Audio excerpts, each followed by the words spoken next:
everyone. We are here with Chandan right here today. He's a XAT topper for the day. So new day, new toppers with us. Chandan has recently scored a 99.36 percentile on his XAT examination. So Chandan, on behalf of the entire team of Hitbullseye, I would firstly like to congratulate you on such an amazing percentile. Of course would be definitely troubling you with a lot of questions today, since the session is live. In case any of you wishes to ask us any question, please go ahead and do that. So Chandan has been with us for a couple of months now, right, Chandan, if I'm not wrong, and has been preparing with us. Yes, And ma'am. now he'll be reaping the roots of his labor very soon. So Chandan, I've got a lot of questions for you for the day. But before that, again, I would firstly like to congratulate you on the amazing percentile that you have received. Thank you Chandan, so I much, think ma'am. I'll start off with the easiest question first. I think this is something that everyone must have asked you. What was the first feeling when you saw that, okay, this is gonna be my result? Um, I guess like I was very tense because I still remember, although I had the tentative score with me, the moment I was opening up the website, my heart was still beating really fast. So I guess I would say it was more excitement rather than anxiety at that point. I was really excited to see what's gonna happen. Chandan, did you predict this percentile for yourself? Uh, so I had an idea of what my raw score would be, and judging by the YouTube estimates from all of the other coaching institutes, I had a fair share of idea that it would be something like 98 or like a 99 percentile. So yeah, I had a fair idea that I did well in the exam. And if I have to ask you that, when did you start preparing for the XAT examination? If you could just tell us a little about that. So for that specifically, I would say I started preparing in like the second or the third week of December, and I did that because I had a lot of other exams to prepare for, like IIFT and SNAP, and then that was at the end. Uh, I personally felt that the syllabus for that wasn't a lot different from that of CAT, so I didn't feel like the need to separately prepare for it before December. Perfect. And if I have to talk about all the management exams, I'm pretty much sure that you were already preparing for most of them, so that would not have appeared, I'd say, a lot more different than what you were expecting. Was that the case? Was there Uh, anything which was a little different? no, ma'am. I think any aspirant who's preparing for CAT should pretty much be covered, even for that for the most part. I guess the one new section in this exam is decision making, but personally, I feel if a person invests about 2 weeks, I think that should be more than enough to get a gist of the section and what it demands from you. Perfect. So Chandan, before moving on to the section-wise strategies, could you throw us a little light on the overall strategy that you took over for the examination? Yeah, sure. So basically, what I did was, I had 6 months with me. I didn't do anything specifically separate, different for that. I had like a 6 month schedule for myself where I had decided, okay, that in this month, this is what I'm going to do. And coming to my daily activities, the previous night, I would just make a to-do list for myself. And then I wouldn't go by the hours that I need to put in this many hours. I would just say that, okay, I need to do this, this, and this today. That's how I would go about my preparation.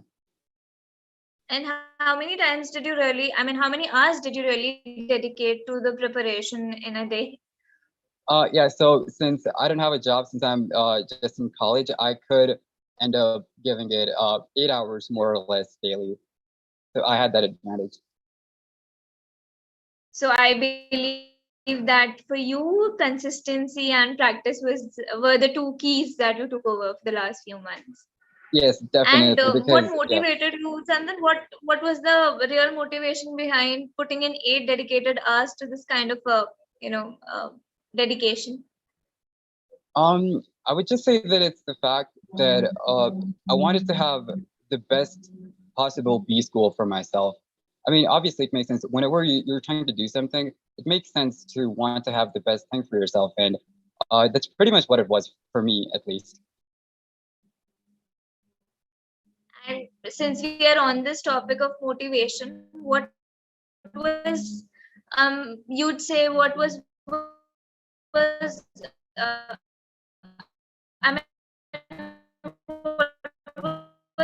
one of the points that triggered that?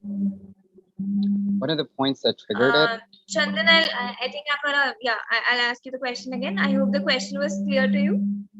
Yeah, the video was lagging a bit, I think, but I think I still got the question. I'll quickly share it with you again. I mean, what was the motivation behind picking up MBA or a good B school? I mean, what triggered this thought in your mind?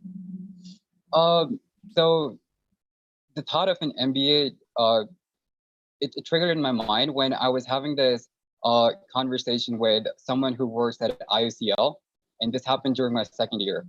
And while I was talking to him, I was still confused whether I want to opt for GATE or I want to opt for placements or something else. I still hadn't decided.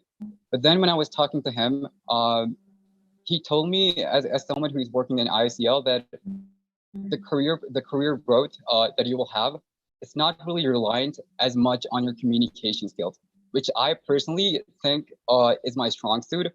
And when I realized that this is something that I can't really leverage to my own benefit, I was like, I need to make a change. And MBA seemed like a really good fit for that. So that's why I opted for an MBA. And do you feel that, or should I rephrase? So communication skills you count as your best suit, right, out of all. So how did you prepare for the communication skills? Was there anything that you'd like to share with all of us? Sure. I mean, for me, I was a part of my college's oratory club. So I would always participate in group discussions, debates, and I would also participate in the intra-college events that would be there. So just participating in a lot of things, I would say. Just going out there and practicing. Okay, perfect. So maybe, I think this is something that we also usually share with all of our students, that you should keep usually get, because all these extracurricular activities, they build your, not just your persona, but when it comes to your other skills also, your soft skills and of course your hard skills. So it's like a blend of both. Perfect. Chandan, in the last years now, I should count, since COVID has already taken over a couple of years now. So anything that the lockdown had on the preparation that you were up to? I would say that if anything, the lockdown worked towards my own benefit. Because I was back at home, I had my parents to help me out with a lot of other stuff that I would have to worry about myself if I were in college. But now I had my parents to help me, and I basically had a lot more time that I could devote to my preparation. So if anything, I would say that the lockdown was a benefit for me. Perfect. And okay, let's come back to the examination now. So I think all of us would love to know, what was the toughest section as per your understanding? I mean, for you, which one was the toughest section? Or for me, I would have to say it was definitely quants. Definitely quants. It's just something that's one of my weaker sections. And what were the strategies that you took for all these sections? If we could just come on them one after the other. Sure. So you basically have 165 minutes with you for the first section. And there's three sections. There's decision making, there's verbal, and then there's quants. Now, for me, my strong suit was verbal. So the way that I went through the exam was I picked up my weakest section first and my strongest section towards the end, because I would like my exam to get easier as I go through it, not harder as I go through it. So I started off my exam with quants, and I would give it 60 minutes in the first round. I would have 2 rounds of quants. So in the first round, I would give it 60 minutes, pick up all of the questions that I think I can do. At least, so whenever, talking about quants specifically, when I would look at a question, if I can see the roadmap of how I need to go about this question to get to the solution, then I would pick it up, or else I would leave it for the second round. And then I would do this for the first 60 minutes. And then for the next section, I would pick up verbal ability. I would go about solving all of the non-RC questions first, so that I start building up my momentum, because now I'm just getting into my groove. So I pick up the easy non-RC questions, and then at the end, I would attempt all of the RC questions together. And then lastly, decision making. I would spend, by the way, on verbal, I would spend more or less 40 to 45 minutes. That was enough for me to attempt the entire section. And for decision making, my time would usually hover anywhere between 30 to 35 minutes. And I feel like decision making is mostly, you don't even have to think a lot about it. It's very fun if you think about it. So decision making for me personally was actually a break from the entire exam. And then with whatever time I had left, I would come back and spend it all on the quants questions.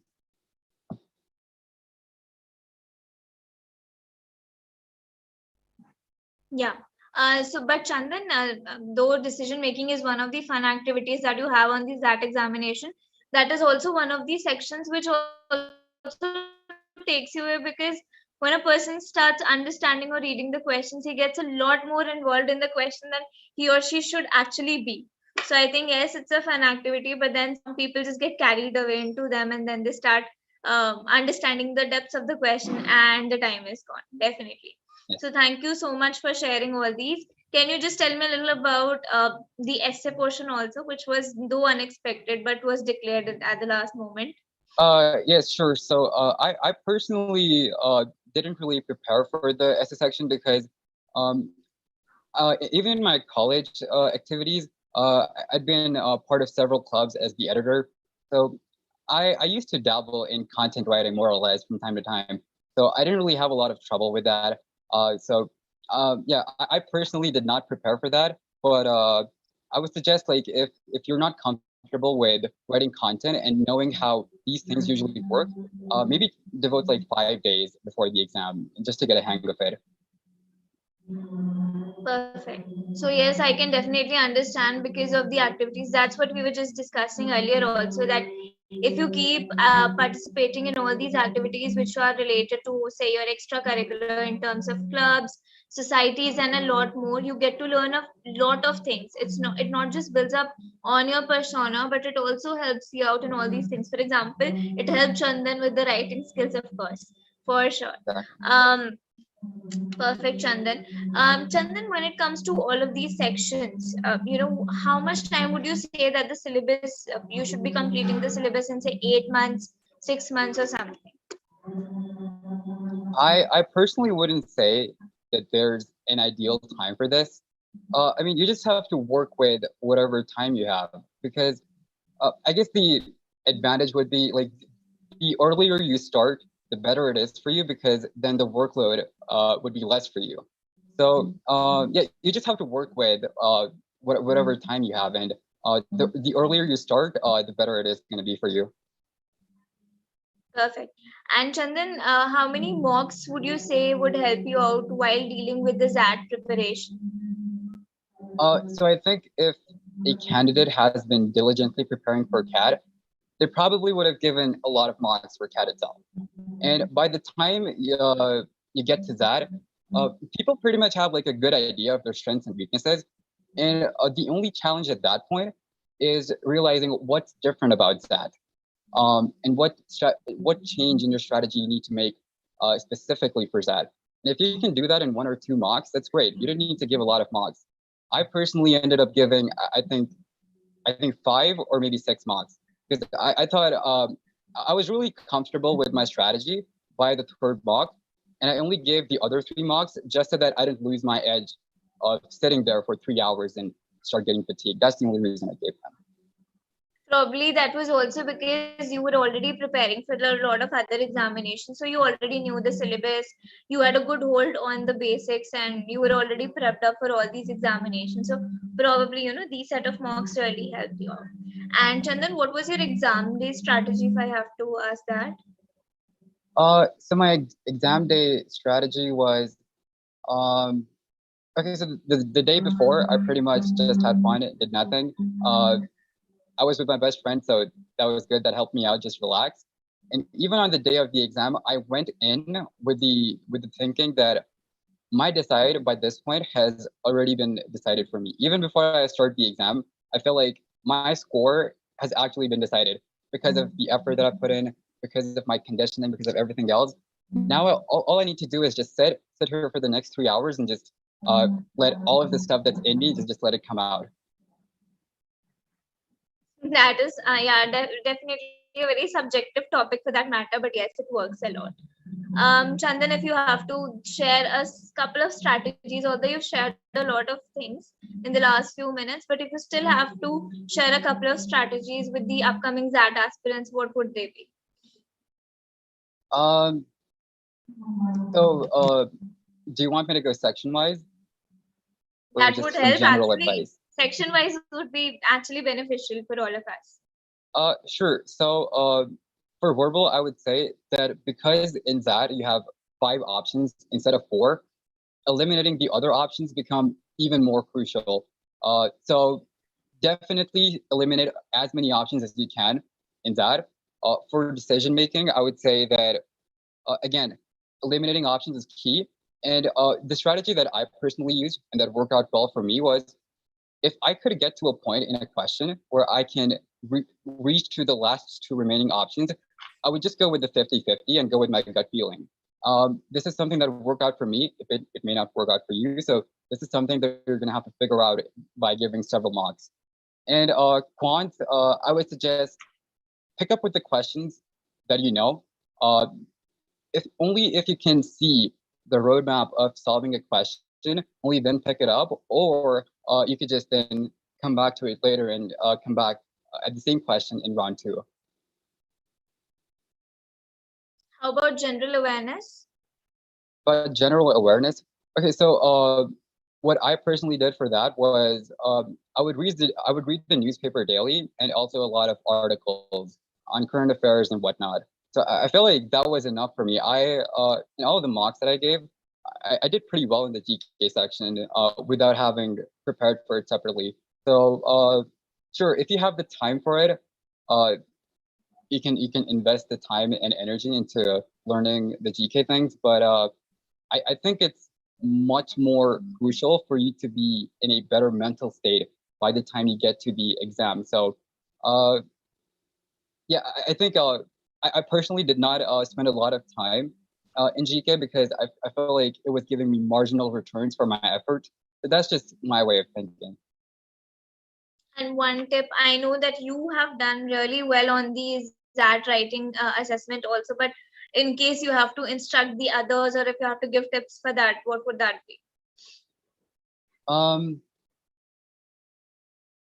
I think the only thing that you can do is, I guess, come up with the more ongoing topics, and then try to write down your viewpoints on them. Like maybe create an argument for or against the topic, and then present it in an essay format. I think that should help you out to structure your thoughts. Were you surprised by looking at the category of questions that you got on the XAT writing, or were they comfortable for you? Yeah, so I wasn't surprised at all. They were really generic topics. I didn't think anyone had to like really keep up with the current affairs or anything like that. Uh, so yeah, those were really general topics. If you've been reading enough, I think you would have enough knowledge to be able to write a good essay. Perfect. And Chandan, last but not the least, what would be that one guru mantra that you would like to share with all the students altogether? So I would say that just focus on the things that you can control. Whatever's going to happen on the day of your exam, uh, it'll be a result of a multitude of different factors. And a lot of them are going to be the factors that you probably cannot control. And I see so many people worrying about these things all the time. So just keep this in mind. You can't control a lot of things, but there are certain things that you can control. And that's all you need to focus on. Just have faith in yourself, believe in your preparation, believe in the hard work that you put in. And sooner or later, it's going to come to fruition.